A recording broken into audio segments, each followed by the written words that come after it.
Saya ada satu background yang bukan sepatutnya berada di dalam program ni. Sekejap ya. Sepatutnya yang ini. Alright. Auzubillahiminasyaitanirrajim. Bismillahirrahmanirrahim. Innal hamdalillah nahmaduhu wa nasta'inuhu wa nastaghfiruh. Wa na'udzu billahi min shururi anfusina wa min sayyiati a'malina. Man yahdihillahu fala mudilla lahu wa man yudlil falan tajida lahu waliyyan mursyida. Asyhadu an la ilaha illallah wa asyhadu anna Muhammadan abduhu wa rasuluh. Amma ba'. Tuan-tuan dan puan, Assalamualaikum warahmatullahi wabarakatuh. Salam Jumaat pagi yang berkat ini insya-Allah. Moga-moga semua dalam keadaan yang baik, sihat, physically, mentally dan dalam kebahagiaan di pagi Jumaat ini. Kerana kita akan memulakan borak-borak QSI kita pada bulan Ogos hari ini insya-Allah. Pak Rukiah memulakan sembang-sembang di ruangan chat. Waalaikumsalam warahmatullahi wabarakatuh. Dan kita akan membuat beberapa siri yang terkait dengan bagi siapa-siapa yang ada sertai high impact solat. Kita ada bersembang bagaimana penting untuk kita nak meneliti nama-nama Allah, Asmaul Husna di dalam solat yang kita gunakan. Dalam solat lah kan, sebab kerana kesuntukan masa juga dalam high impact solat ada banyak nak diceritakan. So this is an extension khususnya kepada sahabat-sahabat yang menyertai tab tadabbur aplikasi penghayatan bacaan solat, high impact solat tu lah. Dan akhirnya untuk juga sahabat-sahabat Borak QSI yang setia mengikuti semua siri-siri Borak QSI khususnya di dalam tentang solat bersama-sama dengan saya. Apa yang kita akan buat, tuan-tuan dan puan, adalah kita nak telitikan nama-nama Allah Subhanahu Wa Taala di dalam solat. Saya yakin dan pasti mungkin tuan-tuan dan puan pernah mengikuti kelas-kelas Asmaul Husna ataupun tidak mengapa. Tinggal lagi saya terreflect lah baru-baru ni bagaimana nama-nama Allah Asmaul Husna dalam solat ini dia memberikan implikasi yang besar. Um, Kerana antara banyak-banyak nama Allah Subhanahu Wa Taala yang boleh diguna pakai Allah dan nabinya Nabi sallallahu alaihi wasallam um, mem- mengajarkan kita beberapa Asmaul Husna untuk kita ulang 5 kali sehari dalam setiap solat kita. Dan apa yang lebih menarik tentang Asmaul Husna dalam solat ini ialah kita sedang menyucikan Allah, misalnya dalam rukuk dan sujud seperti yang kita bincangkan dalam High Impact Solat baru-baru ini. Kita mensucikan Allah. Siapa ingat, adakah sahabat-sahabat yang ikuti High Impact Solat baru-baru ni? Kalau tak ada, tak apa. Nanti saya buat sedikit ringkasan lah kan. Kita ada sebut tentang tasbih. Kan? Tasbih ni kita menyucikan Allah. Kan? Kita menyucikan Allah dan dalam dalam rukuk dan sujud kita menyucikan beberapa nama Asmaul Husna. Membuatkan saya terfikir apa tuan-tuan dan puan? Membuatkan saya terfikir yang bila nama-nama Allah ini disucikan dalam solat 5 kali sehari, mesti ada perkara yang kita lalui dalam harian yang menyebabkan nama-nama Allah ini dicemari, disyirikkan secara langsung ataupun tidak langsung dalam kehidupan kita, menyebabkan kita kena masuk dalam solat menyucikan balik, ingatkan kita siapa sebenarnya Allah dengan nama-nama asma'nya yang mulia itu. So, having said that, terlahirnya lah inisiatif ini untuk kita sama-sama meneliti secara detail nama-nama Allah Subhanahu Wa Taala yang kita sebutkan khususnya di dalam solat. Kemudiannya moga-moga impact yang kita nak harapkan ialah tak kala kita membacakan Asmaul Husna di dalam solat ini, dia memberikan kesan yang lebih dalam lah. Dan bila dia memberikan kesan penghayatan yang lebih dalam dalam solat, impak secara langsung yang kita harapkan ialah bila keluar daripada solat itu, dia menjadi seorang yang lebih humble. Dia menjadikan dirinya lebih dalam mode bukan mengangkat diri, tapi kita nak mengangkat Allah Subhanahu Wa Taala dalam setiap urusan kehidupan kita. Dari sudut perkataan, dari sudut action, dari sudut decision making di dalam sebuah organisasi, dari sudut parenting dekat rumah, kan? Apa mentality, apa mindset, apa heartset yang nak dipersiapkan, nak diingatkan 5 kali sehari supaya kita terus dalam keadaan yang baik. Saya sukalah analogi kalau saya boleh bawakan. Semalam pun saya bersama-sama dan training bersama dengan staff-staff tabung haji 3 hari. Saya kata pada mereka, kita training ni 3 hari dalam mungkin setahun kan. Kita training dekat bahagian korporat ke organisasi kan. Tapi sedar tak sedar Allah telah incorporate solat ni sebagai training ground setiap hari 5 kali sehari. Tinggal lagi kita kena activate bagaimana setiap apa yang kita lakukan, both af'al dengan aqwal, perkataan dan juga perbuatan, dia menatijahkan kesan di luar solat, peringatan di luar solat dan juga perubahan mindset dan hadsat di luar solat tu. So, insyaAllah, kita ada 3 Asma'ul Husna yang kita akan cover secara spesifik di dalam Borak QSI. Satunya ialah seperti yang diiklankan ataupun ditunjukkan dalam poster, iaitu hari ini kita nak pergi pada Rabb, kemudian kita nak pergi kepada Azim, kemudian kita nak pergi kepada Al-A'la. Okay? Dan mungkin kalau ada masa kita nak bawa pada konsep ataupun apa yang dimaksudkan dengan Lafzul Jalalah. Lafzul Jalalah apa tuan-tuan puan? Itu kalimah Allah. Kalimah Allah. Alright. So itu secara orang kata apa perjalanan lah kot dalam Borak QSI beberapa hari, dan mana datangnya apa plan perancangan kita nak buat benda ni adalah sebabkan lanjutan daripada program High Impact Solat baru-baru ni. Alright. So Alhamdulillah ada 33 orang bersama-sama dalam Zoom. Apa khabar semua tuan-puan? Semua dah bersedia untuk kita nak mulakan sembang-sembang. Nama pun Borak QSI tuan-tuan puan. Ini bukan ceramah, ini bukan kuliah. Ini adalah borak-borak.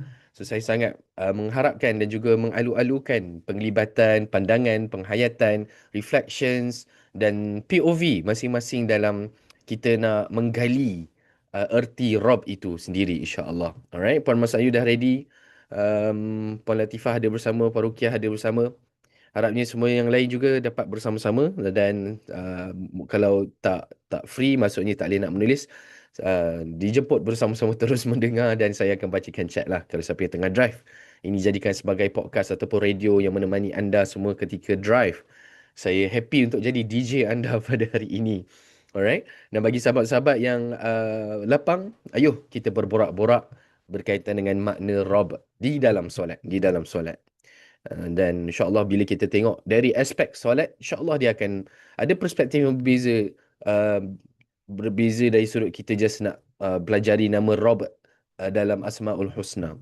So dia punya main orang kata apa value apa yang kita akan dapat dalam QSI ni, melihat Asma'ul Husna di dalam solat dan apa kesannya, insyaAllah. Alright, Puan Rahimah dah ada, admin pun ada, insyaAllah. Bagi siapa yang tanya tentang impact solat, boleh tengok. InsyaAllah ada bulan Ogos ni akan bersama dengan Tuan Fazrul dan juga Ustaz Faiz. Baik. Sorry. Bismillahirrahmanirrahim. Saya teruja untuk nak mulakan, dan akhirnya adalah untuk diri saya. Ini satu perjalanan untuk saya sendiri memahami dan menghayati Rob, supaya saya sendiri terlebih dahulu lebih menghargai solat saya, lebih mengesani solat saya di luar solat, insyaAllah. Saya nak mulakan dengan sedikit kuis dan juga orang kata apa trivia. Kuis lah kot tuan-tuan dan puan, boleh kongsikan kat ruangan chat.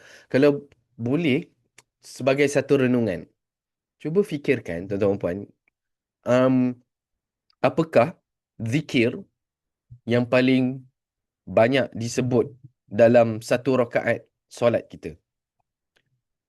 Sabar ya. Saya ada pelajar yang bersama saya di tepi secara siaran langsung. Dia pula teruja sabar yang kat tepi ni. Saya nak tak muka kat Zoom 40 orang ni. Ha. Sekali lagi tuan-tuan dan puan. Apakah zikir yang paling banyak disebut dalam satu rakaat solat? Kalau boleh macam bagi top 3 ke? Subhanallah. Subhanallah. Okay, very good. Subhanallah tu yang paling tinggi Puan Latifah. Paling banyak disebut. Tasbih. Bagi saya lah. Alright, good. Okay, cuba renungkan. Muka kita semua pernah solat kan? So, ingatkan kembali dalam satu rakaat dalam satu rakaat, apa sebenarnya perkataan ataupun zikir yang kita selalu ulangkan? Allahu Akbar. Kan? Setiap pergerakan kita sebut Allahu Akbar. Very good. Subhanallah ialah dalam rukuk sujud, paling tidak 6 kali lah kita sebut Subhana. Kan? Subhana. Allahu Akbar. Berapa kali dalam satu rakaat? Kalau kita buat kiraan lah Alhamdulillah, Puan Rahimah, betul. Kita kata wa bihamdih. Kan? dalam dalam dalam rukuk sujud kita kata alhamdulillah dalam surah Al-Fatihah. Very good. Hmm. Saya buat study ni, dia nampak macam saya ni tak ada kerja kan. Tapi sebab saya ni kalau di Akademi Sinergi saya cuba nak mengekspertkan diri dalam solat. So saya buatlah benda yang tidak munasabah kadang-kadang kan.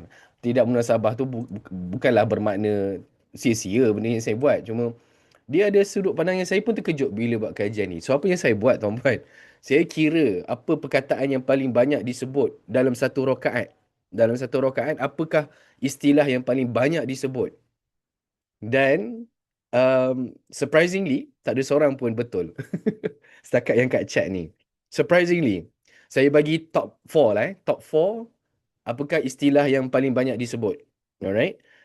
Ada yang kata lafzul jalalah Allah. Alright. Kita tengok ranking yang keempat, sebanyak 5 kali. Tuan-tuan boleh buat kajian, mungkin saya silap sebab saya tak buat cross checking lah dengan apa-apa.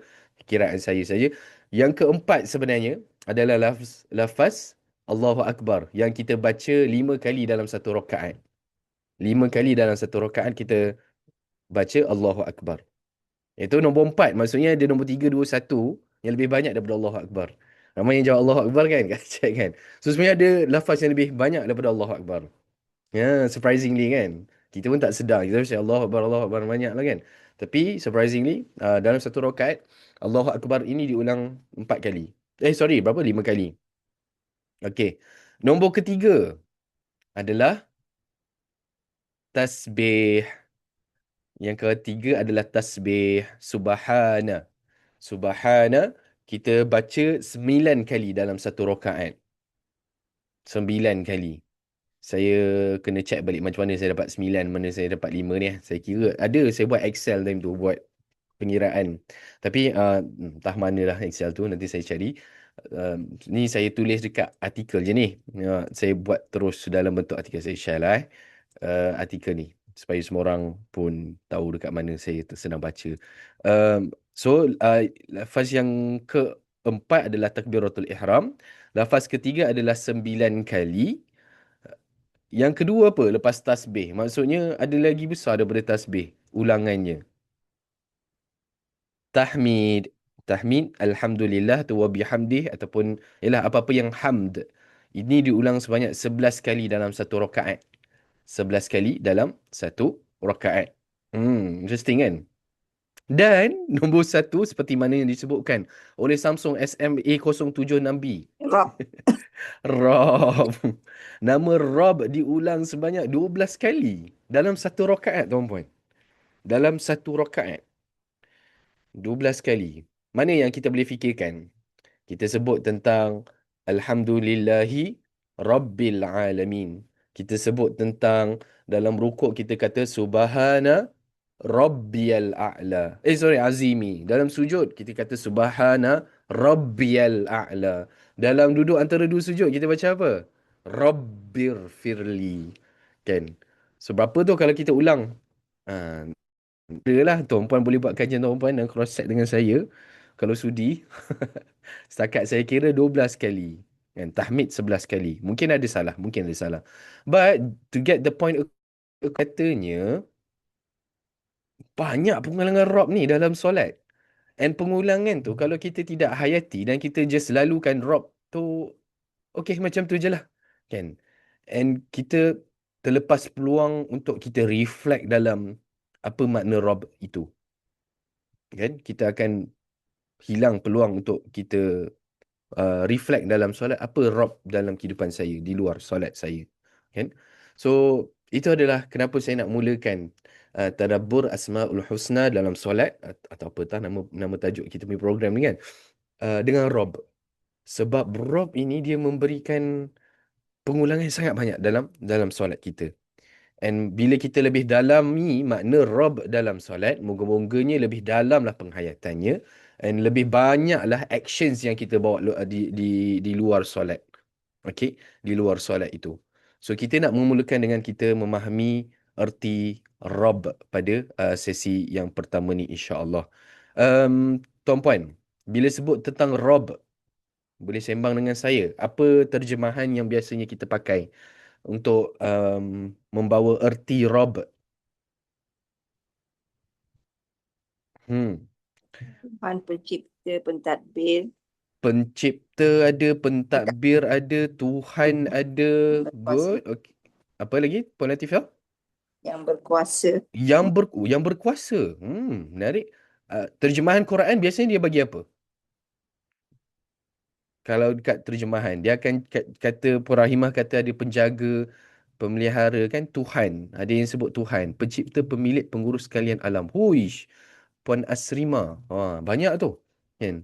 And usually dalam terjemahan dia akan sebutkan dengan lafaz apa pemelihara. Kadang-kadang saya pernah nampak Tuhan. Oh, menarik, AF. Akademi Pantan kan.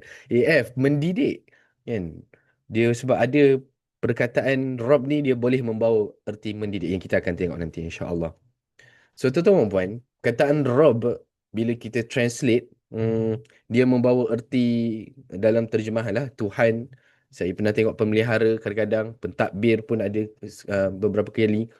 Tapi dalam sesi Borak QSI ni kita nak go even deeper daripada kata akar Rob ini, dan apa yang para ulama kita, khususnya ulama-ulama bahasa kita, dia mengupas tentang erti Rob. Dan surprisingly, kalian akan jumpa makna Rob ni boleh ada 6 enam makna yang berbeza. Bukan berbeza. Satu lafaz Rob, dia membawa erti 6 perkara. Crazy, right? Very crazy. But before that, sebelum saya nak bawa tuan-tuan dan puan memahami erti Rob ini, saya nak bawakan kepada rakan-rakan yang barangkali tak mengikuti High Impact Solat, untuk memahami dulu erti tasbih.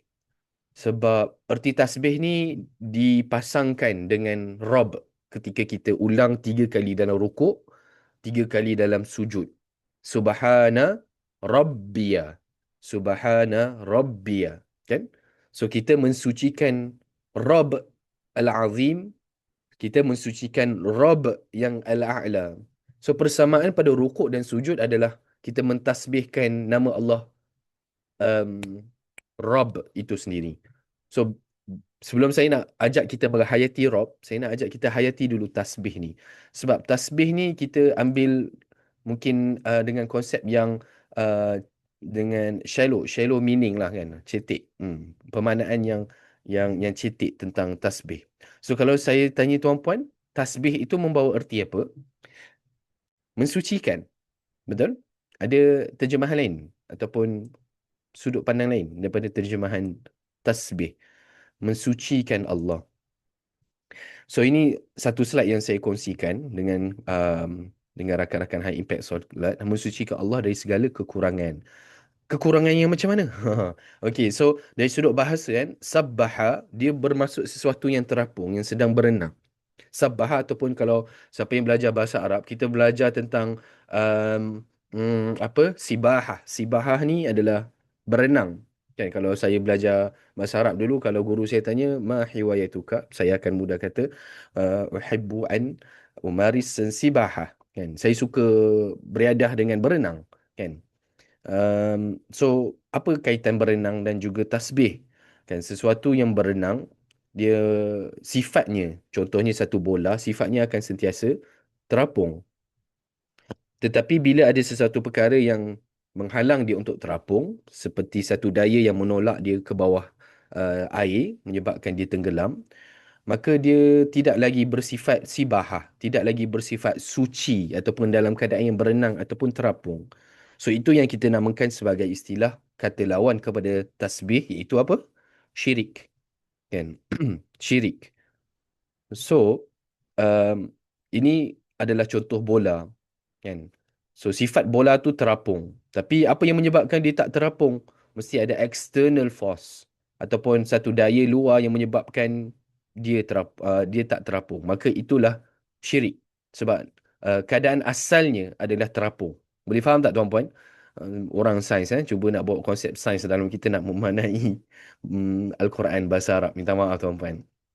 Tapi pada asasnya apa yang saya nak kata, untuk kita nak memaknai um, Allah Subhanahu Wa Taala, um, dan istilah ataupun namanya, mana-mana namanya, sebelum kita nak mentasbihkan apa nama-nama Allah, kita nak kena tahu the quality or the essence, the name first.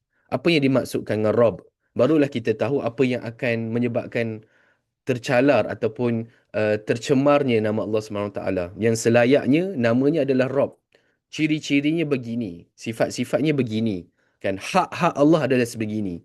Dan bila kita tahu semua perkara ini, apa-apa yang mengurangi, apa-apa yang menyebabkan nama Allah itu tenggelam dalam dalam analogi ini, maka itu sedang kita mensyirikkan. Kita tidak meletakkan Allah pada sifat dan kualitinya yang selayaknya. Faham ke tuan-puan?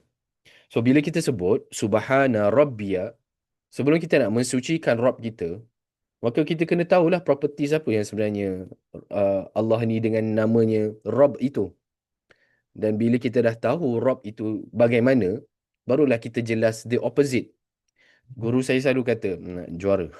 Uh, dia pernah kata, ilmu yang paling mahal seorang manusia boleh ada adalah ilmu distinction. Distinction. Bila kita dapat clearly define apa itu A, apa-apa selain definition A itu adalah bukan A lah. Kan? Tapi kalau kita pun tak berapa jelas tentang apa itu A, maka kita tak akan boleh nak bezakan. Kan? So sebabkan ini adalah tentang nama Allah dan kita mensucikan Allah, maka kita tidak mensucikan Allah, mensucikan nama Rabb itu, kita katakan bahawa apa-apa yang bukan makna Rabb selain daripada Allah yang menjadi Rabb, maka aku kena sucikan diri aku daripadanya. Aku kena buang sifat Rabb itu yang mungkin akan ada pada diri aku. Sifat Rabb tu yang mungkin aku sangkakan pada manusia lain. Sifat Rabb ini yang mungkin akan ada pada tanggapan aku terhadap dunia ini. Apa-apa yang dekat dunia. Sebab sifat Rabb ini hanya khususnya untuk siapa? Untuk Rabb. Dan apa-apa yang kita meletakkan sifat Rabb pada benda-benda selain Allah, maka kita kena tasbihkan. Dan apa-apa sifat Allah yang bersifat Rabb ini ada pada manusia, perkara lain selain Allah, maka itu dianggap sebagai syirik. Kan? So this is why kenapa tiba-tiba Siri iPhone saya tiba-tiba nak bersuara. Dia pun nak ikut juga borak QSI saya This is why kenapa kita kena faham Rob. Okay. Ini adalah sebab kenapa kita nak faham erti Rob dan semua perkara yang kita sucikan Allah dalam solat. Subhana Rabbiyal Azim, Subhana Rabbiyal A'la. Kan? Dan kita baca Rob ini pada masa-masa lain lah. Kan? Dalam Quran dan mungkin zikir-zikir lain. Okay. So sekadar mindset awal kenapa nak tambahkan lagi kepentingan kita nak baca dan fahami Rob.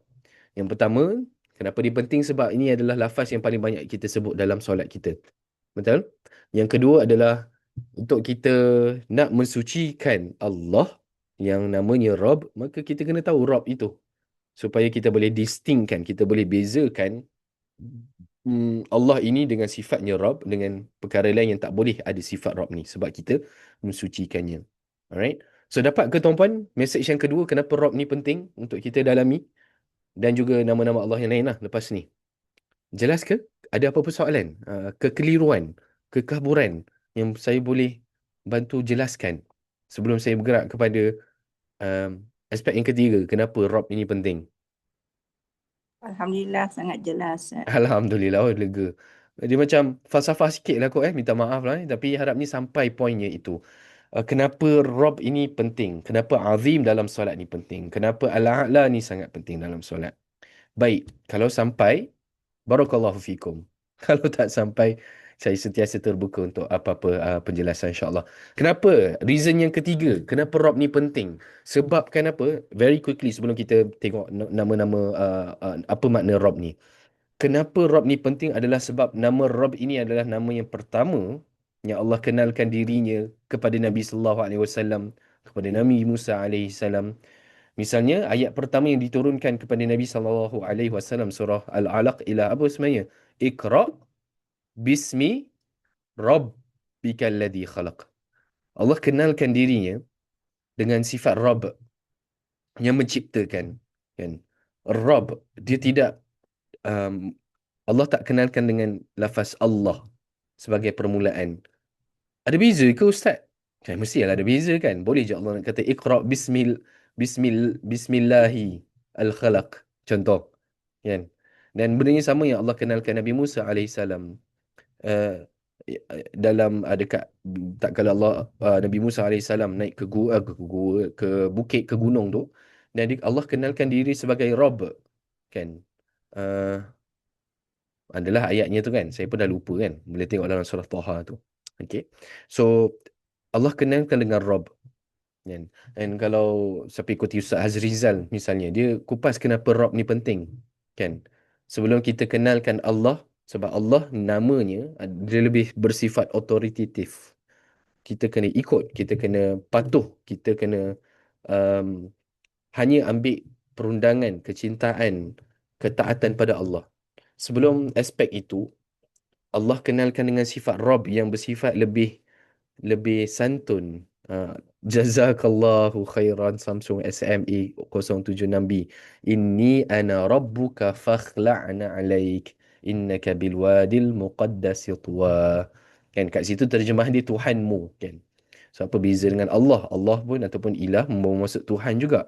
Kan itu distinction lagi yang kita nak mungkin akan kupas selepas kita settle Rabb Azim A'la dengan nak memahami apa makna lafzul jalalah Allah. Okay. So, Allah kenalkan dengan Rabb. Dan benda ni bila kita faham perbezaan Rabb dengan ilah, kenapa Allah memperkenalkan dengan sifatnya yang bernama Allah dengan Rabb, kita akan sedari bagaimana Allah ini sifatnya bukan nak suruh kita ikut tanpa kita menyedari siapa namanya Rabb tu sendiri. And by the way, nama Allah yang paling banyak disebut dalam Quran selepas istilah lafzul jalalah adalah bukan Ar-Rahman, bukan Ar-Rahim, tapi nama Rabb. Nama Rabb. Boleh tengok dalam ChatGPT ke apakah nama Asmaul Husna yang paling banyak disebut dalam Quran selepas Rabb, selepas Allah, kita akan jumpa perkataan Rabb yang paling banyak disebut selepas lafzul jalalah Allah. Okay. So itu banyak saya kongsikan ni supaya harapnya tuan-tuan puan explore dengan sendiri bagaimana besarnya kita minta Allah dengan nama Rabb, kan. Kita jarang kata Allahumma dalam Quran. Tapi banyak doa yang kita akan jumpa yang akan memohon dengan Rabbi. Betul tak? Jarang kita dengar Allahumma dalam Quran. Tapi kita minta dengan Rabbi. Rabbir. Rabbana. Betul. So, apa beza dia tu? Allahumma dengan Rabbi. Kan? So the deeper the meaning of Rob yang kita explore, yang kita gali, bukan daripada saya saja tuan-puan. Harapnya dengan semua semua perkara yang saya bagi dulu sebelum saya kongsikan apa kajian yang sikit, amat-amat sikit yang saya akan kongsikan ni berkaitan dengan Rob, menyebabkan tuan-puan akan cari lagi tentang apa makna Rob. Okay. Dan juga Azim dengan A'la dengan semua nama-nama Allah SWT. Alright. So itu dia. Baru perasan syukur hadis. Alhamdulillah. Kongsikan kepada rakan-rakan lain kalau boleh kan. So itu dia. 3 perkara yang harapnya memberikan motivasi. Memberikan thought for mind and heart. Yelah. Rob ni yang penting Aku nak kaji lah. Dan tidak ambil saja pada saya tapi terus mengkaji, membaca tentang istilah Rob ni. Alright. With that having said, dengan itu, bila saya cakap benda itu, maka adalah keperluan dan kesediaan untuk semua tengok apa makna Rabb tu insya-Allah. فسقالهما ثم تولى إلى الظل فقال ربي إني لما أنزلت إلي من Allahu Akbar. Kalau kita tadabburkan ayat ni kan, Nabi Musa alaihi salam dalam keadaan yang dia buntu. Dia tak tahu nak lari ke mana, kan? And dia sangat mengharapkan Rob, kan? Dia mengharapkan Rob dia. And ada satu perbincangan ini saya tak nak masuk dalam sangat lah kan. Ini aspek bahasa. Sometimes kita akan jumpa dalam bahasa Arab ataupun dalam Quran kita bacakan dengan lafaz Rabbi. Rabbi. Contoh. yang saudara Samsung kita kongsikan ataupun saudari, makna Rob ataupun kata Rob itu ditulis dengan gaya macam ni, Robby. Sometimes kita akan jumpa dengan begini, Robby. Ini pun ada beza dia dan dibincangkan. Kenapa beza Robby macam tu dengan Robby ada ya? Kan pernah notice tak? Ya ni maksud dia apa? Dan diterjemahkan dua-dua ni pun dengan istilah apa? Dengan istilah wahai Tuhanku. Wahai Tuhan saya, betul.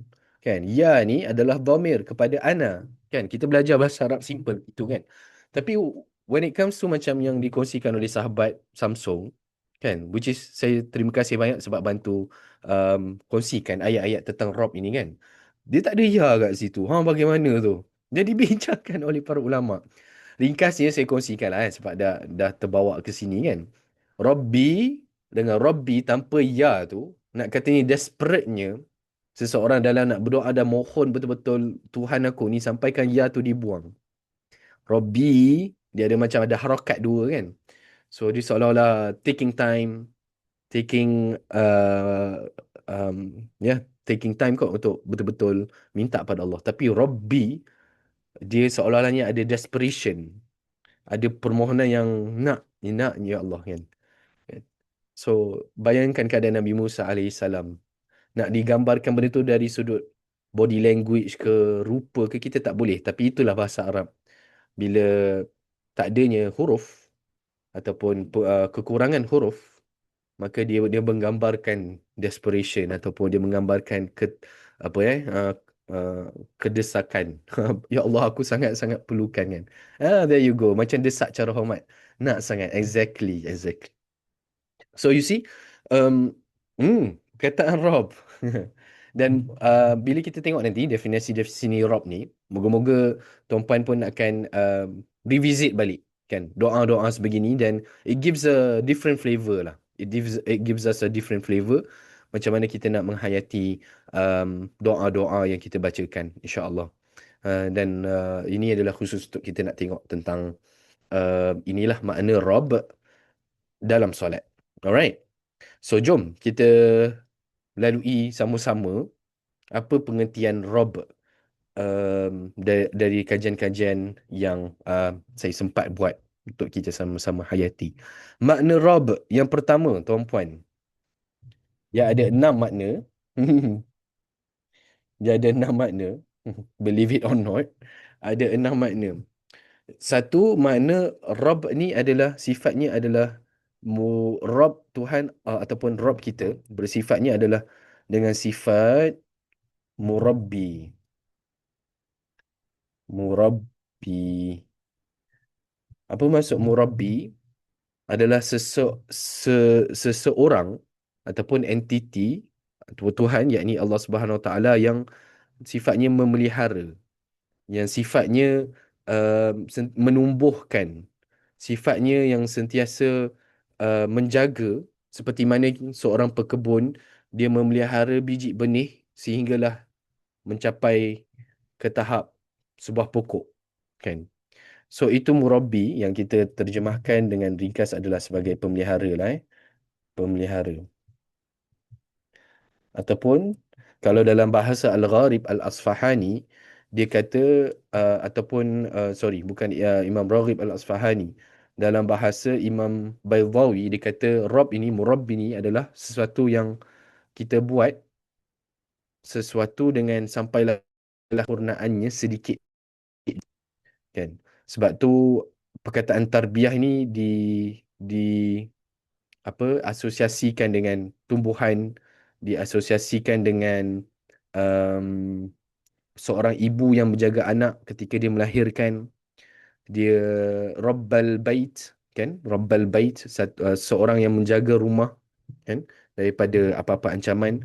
So perkataan Rabb ini, istilah yang pertama yang membawa erti Rabb adalah, bila sebut Rabb, kita menyedari, kita meletakkan Allah ni sebagai pemelihara kita, yang menjaga kita sampailah kita capai pada satu growth, satu usia yang kita boleh nak berdikari, yang kita boleh nak capai apa-apa hasil yang kita inginkan. Sebagai petani, dia jaga pokok tu sehinggalah dia membuahkan hasil. Sebagai seorang ibu, sebagai seorang ibu, kita menjaga anak kita yang anak itu sendiri bila keluar daripada perut ibu dalam keadaan yang very dependent dengan ibu kan, very dependent. Nak angkat even tengkuk bayi itu pun kita kena support sebab dia sendiri tak boleh nak support lagi dia punya own physical body kan. So itu betapa dependentnya baby sehingga kan seorang ibu menjadi murabbi kepada anaknya. Dia menjaga sehinggalah dia berdikari dan dia mampu untuk jalani kehidupan dengan diri sendiri kan. Dan Allah is saying to us yang sebenarnya Allah ini adalah murabbi. Tak kala kita ataupun kita sebutkan Rabbana, Rabbi. Ya Allah, engkau, kita akui Allah yang melihara kita. Kita tak akui bahawa semua perkara yang aku lalui adalah sebabkan semua pengalaman yang aku lalui, semua decision yang aku telah ambil, semua kepayahan yang aku lalui, itu semua akhirnya membuahkan aku ada dekat diri, dekat hari ini, dekat sini sekarang. Tapi kita mengakui bahawa yang sebenarnya engkaulah yang memelihara aku daripada aku tak ada apa-apa, daripada aku lemah, daripada tak ada rezeki kepada rezeki yang tak seberapa ini, kan? Daripada yalah dalam keadaan yang jatuh kepada keadaan yang alhamdulillah dah bangun sekarang, kita nak akui Allah tu Rabb. Allah tu adalah Rabb kita. And when it comes to Allah being our Rabb, kita nak membesar, kalau petani dia akan dapat tahu hasil yang terakhir adalah buah. Seorang ibu dia akan menjaga murabbikan ataupun tarbiyah anak dia sehinggalah dia boleh nak berdikari dengan diri sendirinya. Tapi sifat Allah menjadi Rabb, apa tandanya dia, apa tanda kita dah boleh nak berdikari sebenarnya? Sebenarnya tidak ada kan? Sebenarnya tidak ada. Kita akan sentiasa melalui kehidupan fasa yang pelbagai yang akhirnya mematangkan kita untuk jadi hamba Allah Subhanahu Wa Taala tu balik. Kan? Kita sentiasa dependent on Allah Subhanahu Wa Taala. Tak ada masa yang kita tidak bergantung harap kepada Allah Subhanahu Wa Taala. Allah is forever being our murabbi. Kan? Allah yang memelihara kita dari semua situasi. Kan? It's not us. Tapi it's Allah Subhanahu Wa Taala yang pelihara semua perkara yang kita dapat dalam kehidupan. So ini majoriti para ulama kaitkan perkataan Rabb dengan murabbi dengan tarbiyah dia ada makna yang dikaitkan. Alright. So bila kita sebut Allah ini adalah seorang Rabb yang bersifat pemelihara dan kita kata dalam solat Subhana Rabbi, Subhana Rabbi, Maha suci Tuhanku yang memelihara. Apa artinya? Artinya di luar solat, barangkali kita ada memikirkan sesuatu perkara yang bukan Allah pelihara kita untuk capai benda tu. Kita rasa bahawa akulah yang pelihara anak aku. Akulah pelihara apalah kejayaan yang aku dapat sekarang. Yang kita tak yakin yang kesusahan yang kita lalui sekarang itu sebenarnya adalah satu cara Allah nak pelihara kita. Nak tumbuhkan diri kita. Seperti mana pokok-pokok ada fasa-fasa yang ialah teruji dan akhirnya itu yang menjadi sebab dia lebih tumbuh. Anak ada ujian tapi itu dengan ujian itulah yang dia jadi lebih matang. Seperti itu jugalah ujian-ujian kehidupan. Kita tak rasa apa yang kita sedang lalui itu adalah satu proses yang Allah sedang pelihara kita. We need to go through those dark times. We need to go through those deep holes in life, kan? Dan cara kita mensyirikkan Allah sebagai pelihara, kita rasa macam Allah ni tak dengar, Allah ni tak adil. Kan? Saya ni solat, saya ni baca Quran, saya ni jaga qiyamul lail. Tapi Allah still tempatkan aku dekat tempat yang ujian-ujian sebegini. Kan? Itu seolah-olahnya kita tidak mempercayai Allah sedang nak tumbuhkan kita dengan tarbiyah dia, dengan kurikulum dia, dengan cara dia nak membesarkan kita dengan iman, dengan jiwa kehambaan. Kan? So, apa apa point dia dekat sini? Bila kita mensucikan Allah dengan having in mind Allah ini adalah murabbi kita. Allah ni adalah Allah sedang tarbiyah diri kita. Barangkali ada dalam dalam diri kita ni yang tak tak dah mula hilang trust dan meletakkan sifat pemeliharaan tu pada diri kita. So that's too extreme. Ada orang yang rasa yang pelihara kehidupan dia, kenapa aku ada rumah hari ni, kenapa hari ni aku boleh berjaya, kenapa ada rezeki, kenapa aku boleh capai macam-macam perkara adalah sebabkan saya. Kan? Tapi bila sebut subhana rabbia, oh no no no. Dia bukan aku. Ni adalah Rabb. Allah yang pelihara aku. Allah pelihara aku dan semua perkara yang berlaku ni takkan terjadi melalui ada yang memelihara aku. Kan? Kita ada sedikit saja perkara yang in our control. Dan banyak sebenarnya perkara yang out of our control. Dan banyak sangat. Yang kita boleh kawal hanya sedikit. Mungkin diri kita, decision kita. Tapi external ni macam-macam boleh menyebabkan apa yang kita nak capai tu tak terjadi. And the fact that, kan, realitinya kita berjaya capai apa yang kita dapat, dia bukan tentang diri kita je. Tapi macam-macam faktor yang boleh menyebabkan tak jadi dan akhirnya jadi menunjukkan ada yang memelihara. A test is a form of purification of iman. Wah, Allah melari kita dari zero to hero. Nothing is our own doing. Exactly.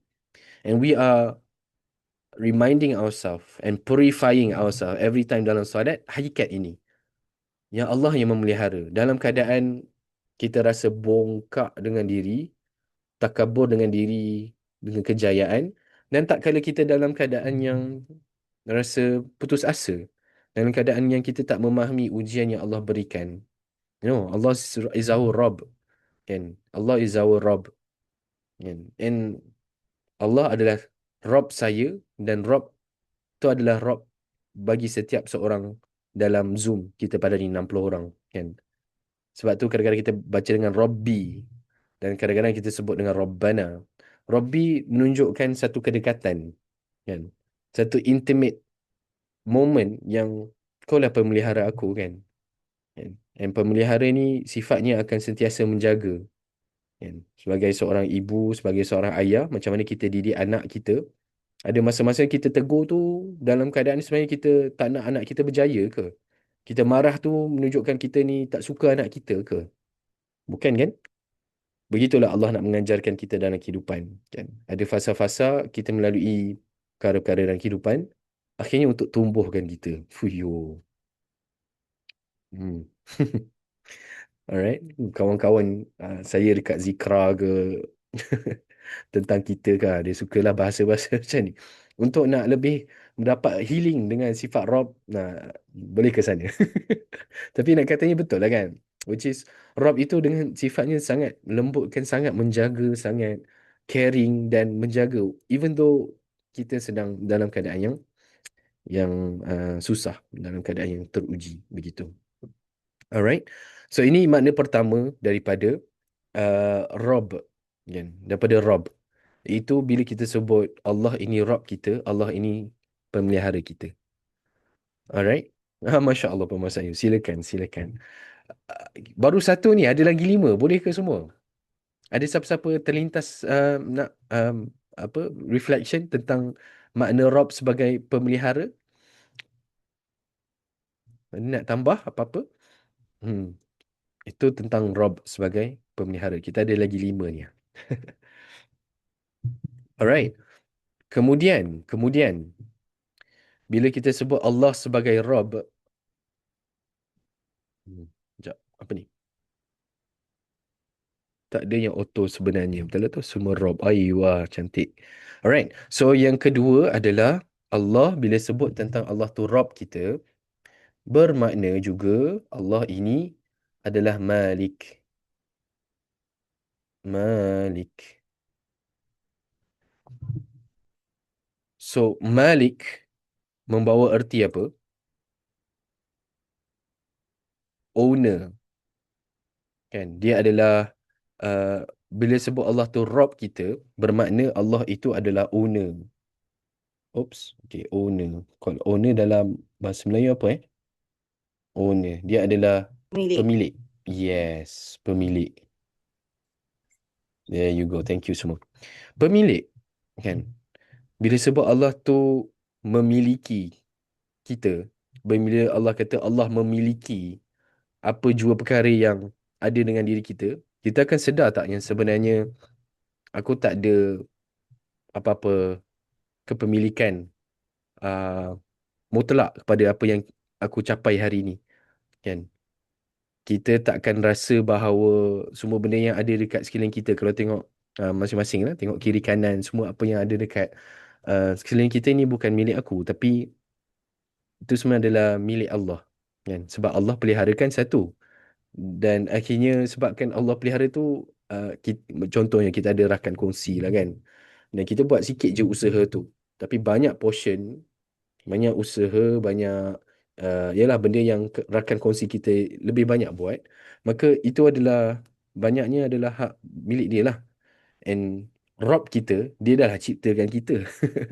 Dia memiliki diri kita, kan? Dan dialah yang mengizinkan untuk banyak-banyak perkara dalam kehidupan kita tercapai.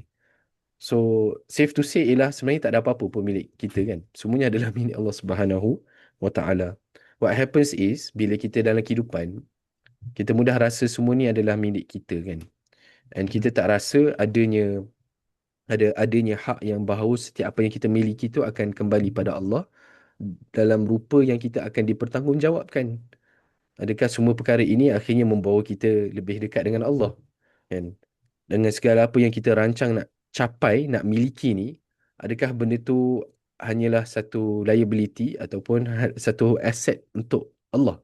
Liability adalah, contohnya benda tu tidak mendatangkan manfaat, dia mendatangkan, ialah apa-apa kerugian lah dari sudut iman kita, kan? Keuntungan kita dapatkan satu kepemilikan untuk akhirnya kita nak beri pada Allah. Contoh-contoh, kan?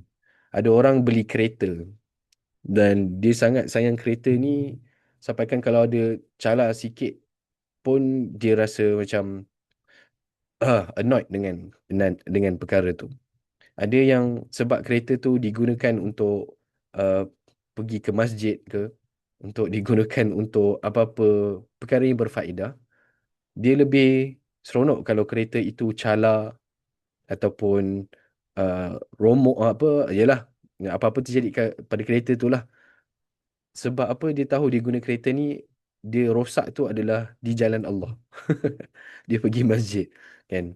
So nak katanya apa? Dia happy sebab benda tu adalah memang untuk digunakan untuk Allah Subhanahu Wa Taala. So bila sebut Malik, kan, dia membawa erti bahawa kita tak memiliki apa-apa. Subhana Rabbi, dalam fikiran, dalam hati kita, kita akan ingatkan bahawa aku tak memiliki apa-apa. Ini adalah milik Allah Subhanahu wa Ta'ala, kan.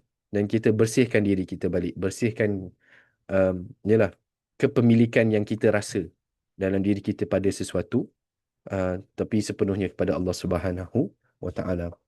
Malik. Okey, itu makna yang kedua. Dan itu yang kita nak kena sucikan diri kita setiap kali kita dalam keadaan rukuk dan sujud. Yang ketiga, kita kena cepatkan sikit ni. Malik. Uh, Makna yang ketiga adalah Sayyid. Okay, Sayyid. Ada nama kawan ataupun nama sahabat Sayyid, kan? Sayyid ini adalah membawa erti sebagai seorang yang ada complete authority. Complete Allah. Kenapa dia tak nak lukis dah ni? Hmm. Apa beza dengan Malik? Sabar, eh. Okay, complete authority. Macam ni kita nak terjemahkan ni.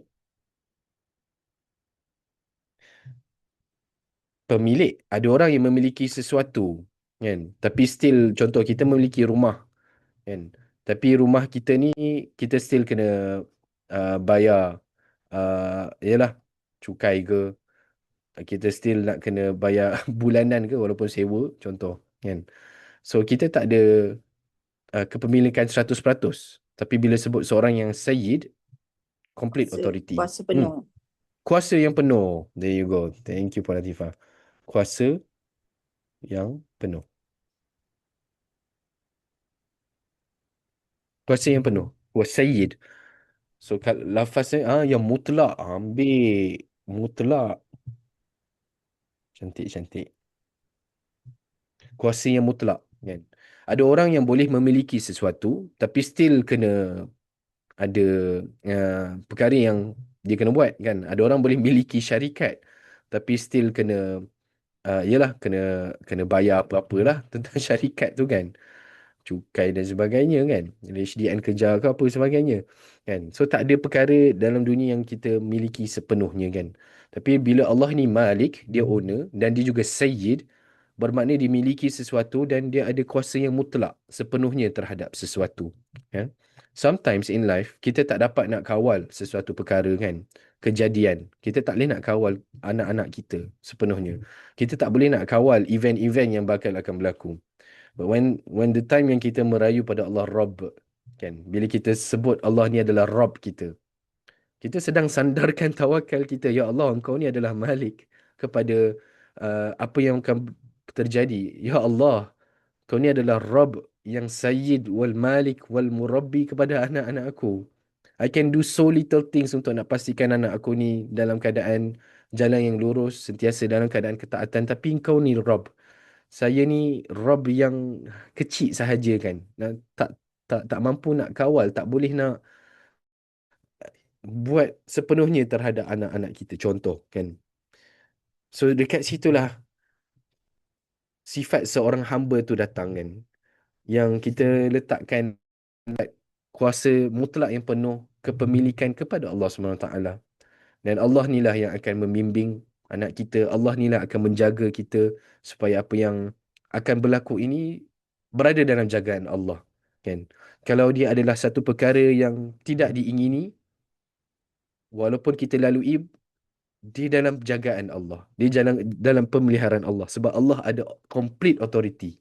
Allah ni yang akan pastikan kita dipelihara. Allah ni akan pastikan kita terjaga. Itu sifat seorang ibu, kan. Sometimes ibu ni dia nak anak-anak dia explore tapi within a boundary, kan. Within a boundary. Boleh nak keluar tapi pastikan jangan pergi luar daripada kawasan ni, kan. So Allah Subhanahu Wa Taala dia sifatnya murabbi tapi dia mengawal, authority. Dia ada kepemilikan dan kuasa yang mutlak yang akhirnya apa-apa jua terjadi tu kita dalam keadaan yang selamat. Seperti seorang ibu yang memantau anaknya nak pergi main jauh dengan memastikan dia selamat, kan. So itu yang Allah Subhanahu Wa Taala sifatnya Rabb. Dan bila kita kata Subhana Rabbi, kita sedang latih diri kita untuk berlepas sebenarnya. Yang ada perkara dalam kehidupan yang kita tak boleh nak kawal. Dan ada sometimes kita ingat kita boleh kawal. Aku ada complete authority kepada macam mana rezeki saya akan ditentukan pada bulan ini, kan. Yalah, kerana setiap bulan, contohnya sebagai siapa yang makan gaji, setiap bulan akan dapat gaji lah, kan. Uh, Rezeki aku confirm macam tu, kan. Ada orang yang kalau dalam bisnes risau, kan, resah dengan macam mana nak bayar yalah staff-staff, nak pastikan bisnes terus berjalan. And bila kita terlalu aktif dalam mencari sunnatullah dalam nak memastikan bisnes kita berlangsung, kita lupa yang sebenarnya Rob ini yang sebenarnya memelihara dan memastikan sesuatu terus dipelihara. Kita lupa yang bisnes ni yang ownernya bukan diri kita tapi Allah Subhanahu Wa Taala, kan. So kita sucikan diri kita. Subhana Rabb. No, no, no. I'm not the owner of this business company. I'm not the owner of my children. I'm not the owner and I don't have complete authority terhadap staff-staff saya, duit yang akan masuk dan sebagainya, kan. Subhana Rabbiyal azimi a'la, nanti kita tengok nanti, kan. So banyak tu yang kita boleh nak proses. So sometimes kita boleh faham tak macam mana ada kisah-kisah, kan, para sahabat radhiyallahu anhum ajma'in. Mereka solat, ada seorang sahabat ni nampak seorang sahabat yang lain dia solat dalam keadaan tinggalkan dia, dalam keadaan dia nampak dia tengah rukuk. Dan subuh dia datang balik pada masjid tu, nampak sahabat tu masih dalam keadaan rukuk lagi. Cuma yang bezanya ketika dia rukuk itu, sebelum dia datang dengan selepas dia datang subuh tu, ada kelopak air di bahagian bawah tempat dia rukuk tu, kan.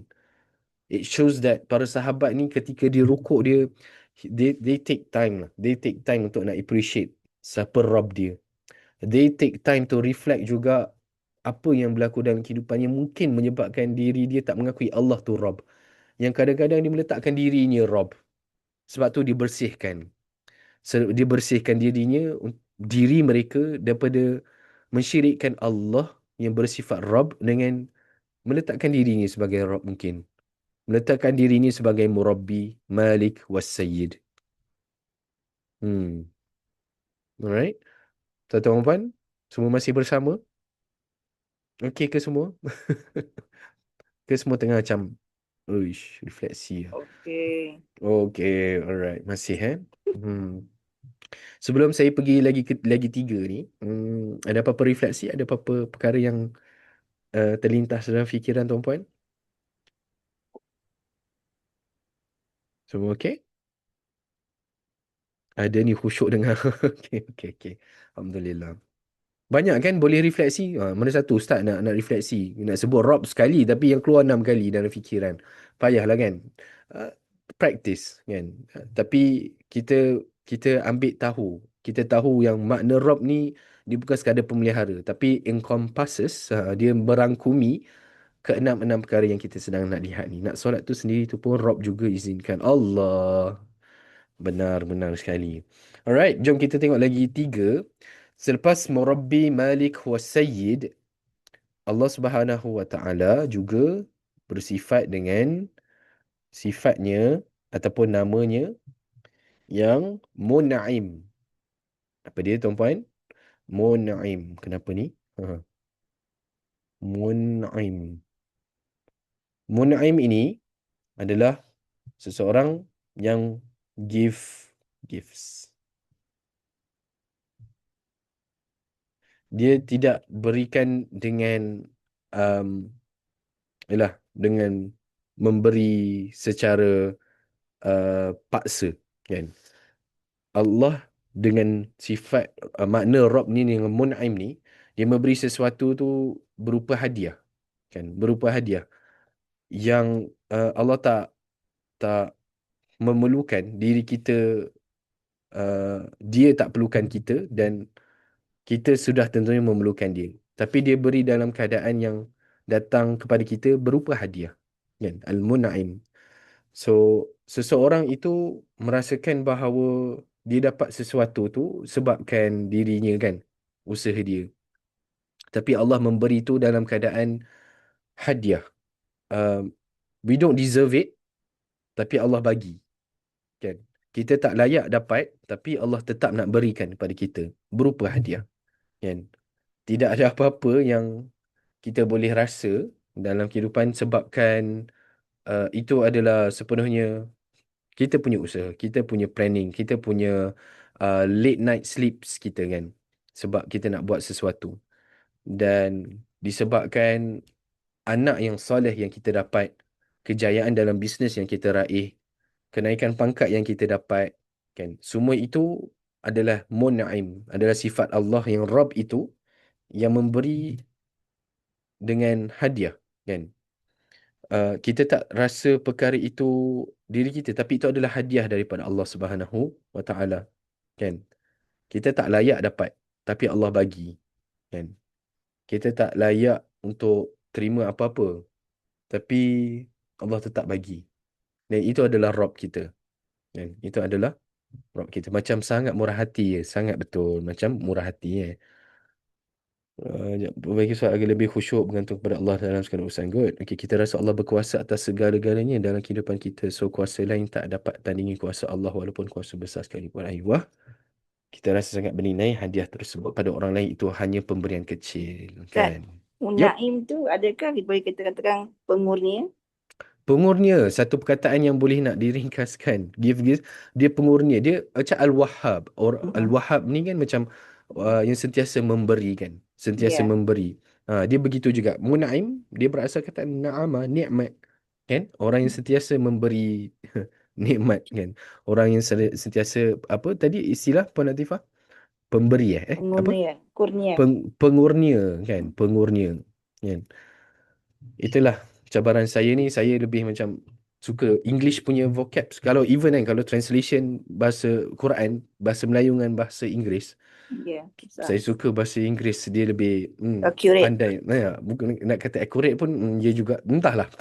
Preference lah, preference. Lebih clear lah. Lebih clear, betul. Give wow, Pon Julia, give of blessing, rewardful. Itulah. Itulah tu. Al-Mun'im. Ah, So Al-Mun'im ni apa? Dalam keadaan yang sebenarnya kita tak layak terima, tapi Allah bagi. Kan? Itu adalah hadiah kan? Apa benda ni? Tak perlu pun, tapi Allah bagi.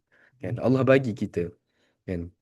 So dalam kehidupan apa maksud? Macam mana situasi kita nak mentasbihkan Al-Mun'im? Kenapa kita kena tasbihkan Rabb yang bersifat pengurnia ni? Hmm.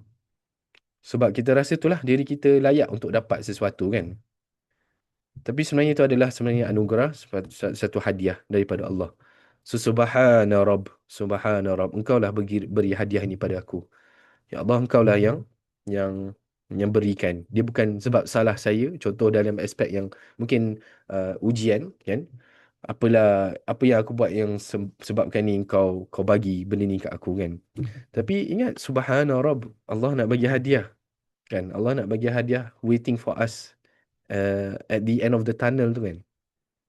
So, tak ke orang yang keluar solat tu dia akan jadi lebih optimis ke dia menyedari hal ini? Tak ke orang yang masuk dalam solat yang rasakan dia dabik dada, rasa diri dia penuh dengan kehebatan, keluar solat dalam keadaan yang kan? So, solat ni dia seperti macam regulator lah. Tahu regulator? Regulator seperti apa kalau belajar sains dulu, kita belajar dekat dalam tubuh badan manusia ni tuan-puan, kita ada sistem, what you call that thing?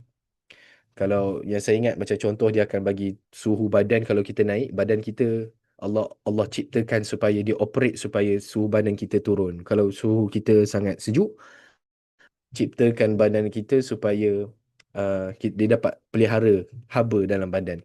Kan? So solat ni is a regulator supaya kita terus jadi hamba je sebenarnya. Kan? Dan dalam hamba itulah Allah Subhanahu Wa Taala akan berikan barakah. Allah akan bagikan pertolongan.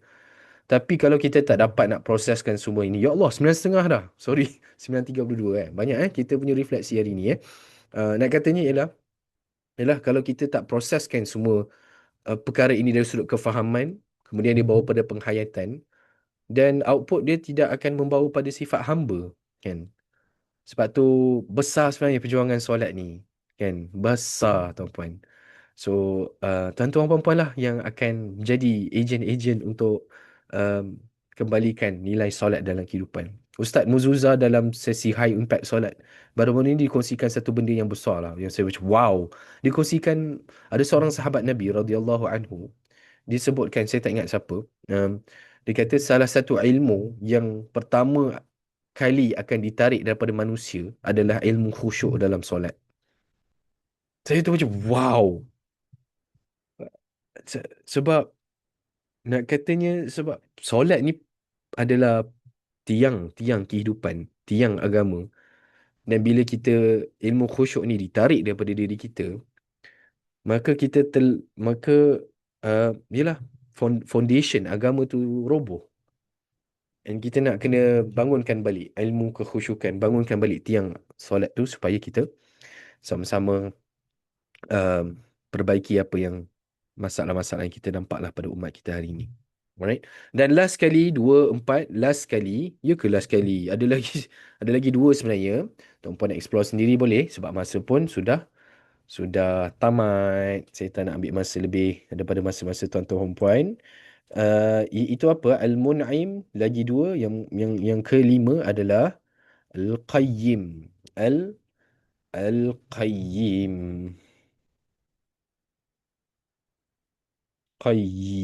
Qayyim. Al-Qayyim ini siapa? Al-Qayyim ini adalah maintains existence. Uh,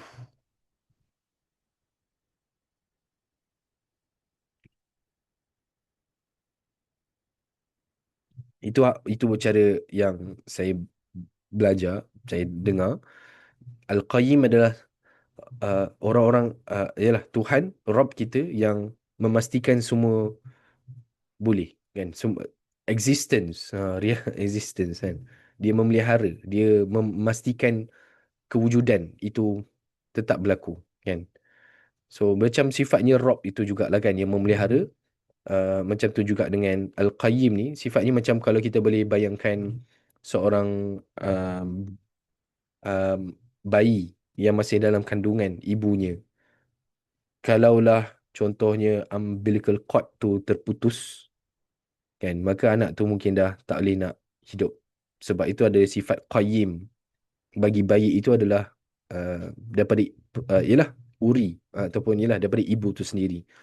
So dalam kehidupan, existence kita takkan wujud kan. Apa yang berlaku ni tidak akan berlaku tanpa adanya Al-Qayyim kan.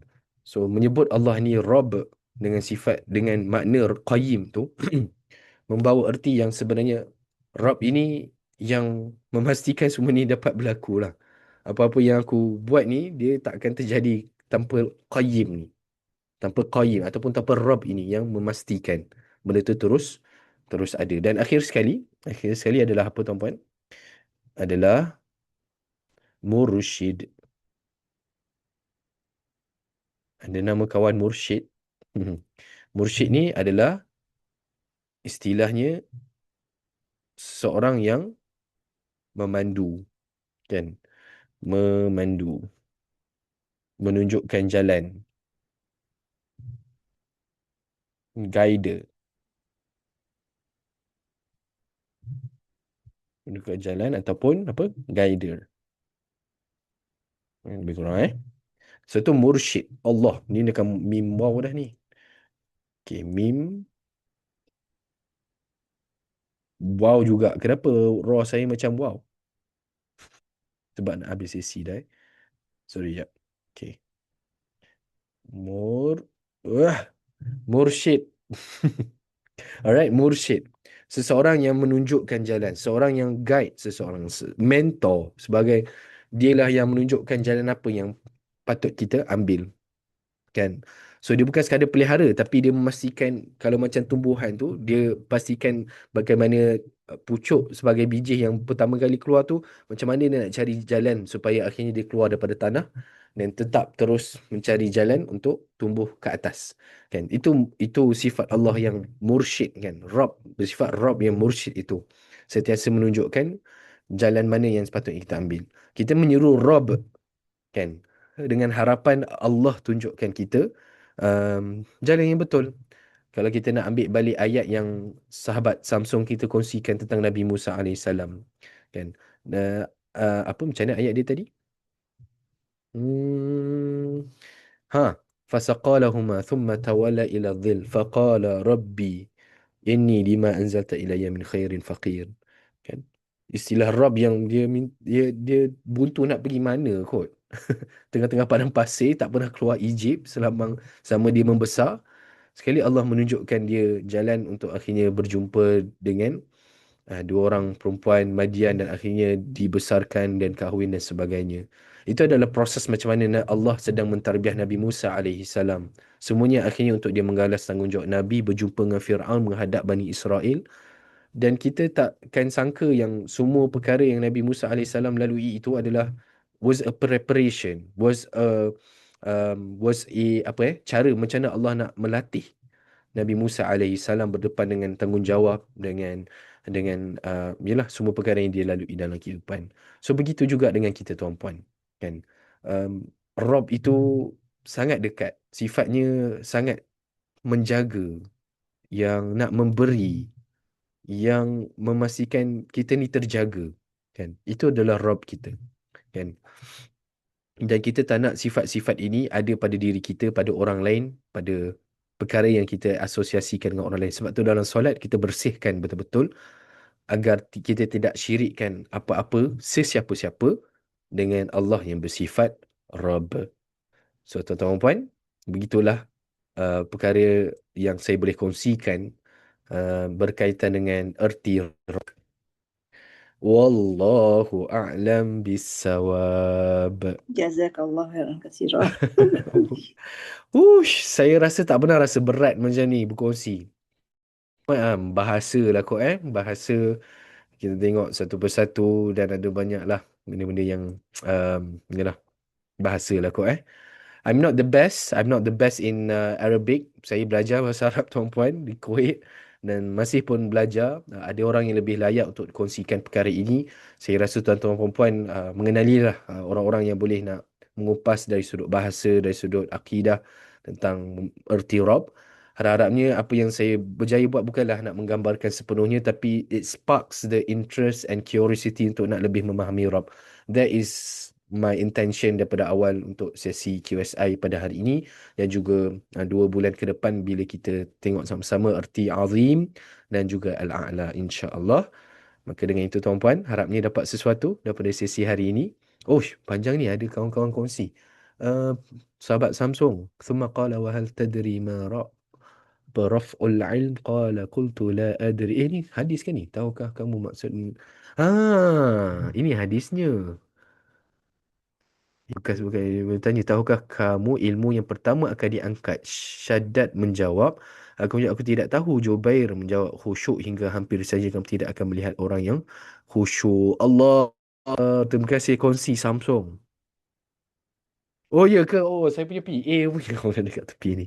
Oh, Samsung ni teman seperjuangan saya di tepi ni rupanya. Subhanallah.